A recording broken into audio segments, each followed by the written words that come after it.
Hello, this is Nick, and I'm here to show you a few more examples on how to solve multi-step equations.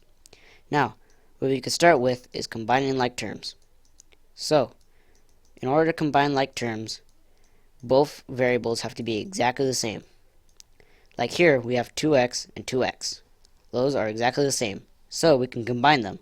In order to find out whether you add or subtract them, you have to look at the corresponding sign from the variable you want to add or subtract from. So in this case, it's plus sign. So then we just add these two together to get 4x plus 5 equals 10. Then what we could do to get rid of the 5 is to use the inverse property of addition to subtract 5 from 10. And what we have to do on this side, we have to do on this side. So that's what we do. So we get 4x equals 5.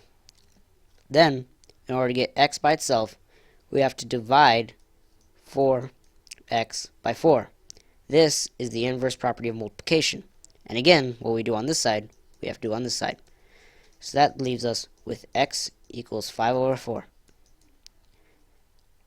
Now, another thing we could do, or another thing we could use to solve multi-step equations, is the distributive property.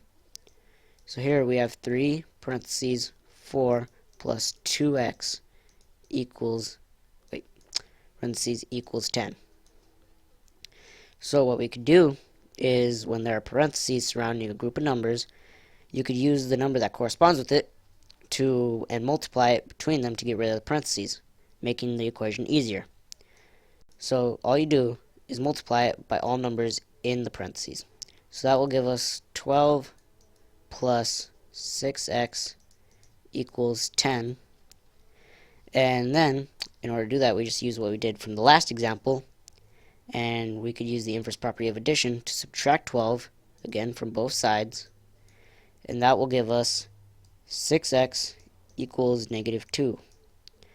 And then from that, we just use the inverse property of multiplication and subtract and divide 6 by 6x, or 6x by 6, and we do the same thing to the other side.